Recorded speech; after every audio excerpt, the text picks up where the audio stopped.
السلام علیکم ورحمۃ اللہ وبرکاتہ۔ بسم اللہ الرحمن الرحیم۔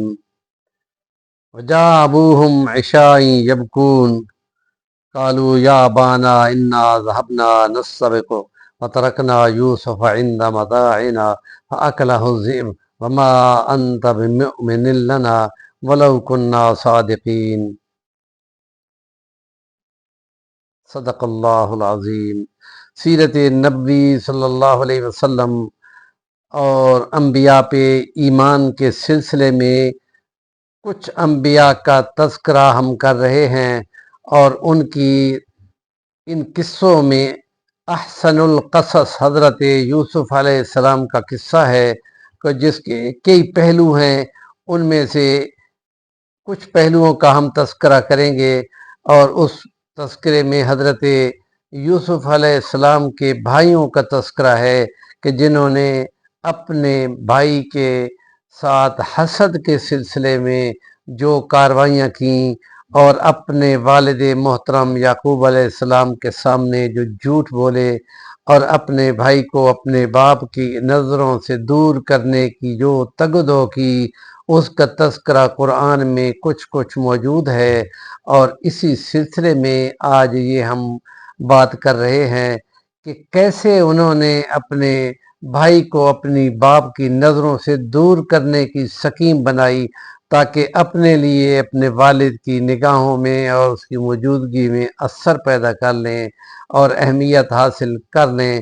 اور یہ وہ کام ہے کہ جو حسد کی بنیاد پہ کیا جاتا ہے، اور اس میں یہ برادری میں یہ جتنے کام کیے جاتے ہیں، اس میں معاشرت کے لیے بہت زیادہ نقصان ہوتا ہے۔ اور انہوں نے اپنے بھائی کو سکیمیں بنا کر کہ کیسے اس کو لے جائیں، کہ ہمارے ساتھ آپ بھیجتے نہیں ہیں کہ وہ ہمارے ساتھ کھیلتا بھاگتا کودتا، تو باپ نے ان کے ساتھ بھیج دیا، اور شام کو وہ واپس آئے اور رو رہے تھے کہ ہم کھیل رہے تھے اور یہ ہمارے چیزوں کے پاس بیٹھا ہوا تھا، اس دوران میں بھیڑیا آیا اور اس کو کھا گیا۔ اور پھر انہوں نے قمیض پہ جھوٹا خون لگا کر پیش کیا کہ یہ دیکھیں اس پر خون ہے، اور وہ قمیض جو ہے وہ صحیح سالم تھا۔ اور یہ جھوٹ کو بیان کرتے ہوئے ایسے لوگ جو سکیم بناتے ہیں، کئی ایسے خلا چھوڑ دیتے ہیں جس سے ان کی جھوٹ کی ذہنیت کی نیت کی وہ فطور سامنے آ جاتا ہے۔ اور اسی سلسلے میں حضرت یوسف علیہ السلام کے والد محترم حضرت یعقوب علیہ السلام کو معلوم ہو گیا، تو انہوں نے یہ فرمایا کہ جو کچھ یہ تم کر رہے ہو، اس کے جواب میں صرف یہ کہتا ہوں کہ فصبر جمیل واللہ المستعان علی ما تصفون۔ تم جو جھوٹ گھڑ رہے ہو، میں اپنے رب کے سامنے اس کو پیش کرتا ہوں، وہ مجھے صبر دے گا۔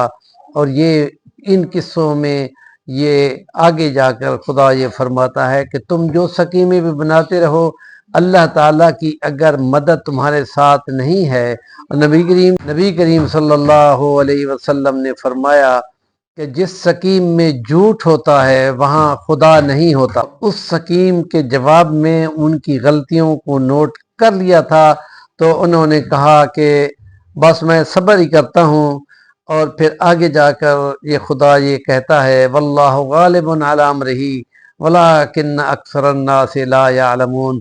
اور یہ جو جھوٹ کی اور فساد اور فراڈ کی سکیمیں ہوتی ہیں، ان میں جو بھی پھنستا ہے وہ اپنا نقصان کرتا ہے، کسی اور کا نقصان نہیں کرتا۔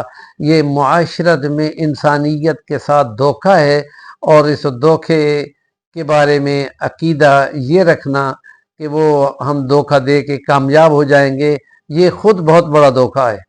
اور اس لیے جہاں منافقین کا تذکرہ ہے سورۃ البقرہ کے 3 گروپوں کا، ان میں منافقوں کا یہی تذکرہ ہے کہ وہ یہ سمجھتے ہیں کہ ہم دھوکہ دے کے کامیاب ہو جائیں گے، حالانکہ وہ خادعہم، وہ اپنے آپ کو دھوکہ دے رہے ہوتے ہیں۔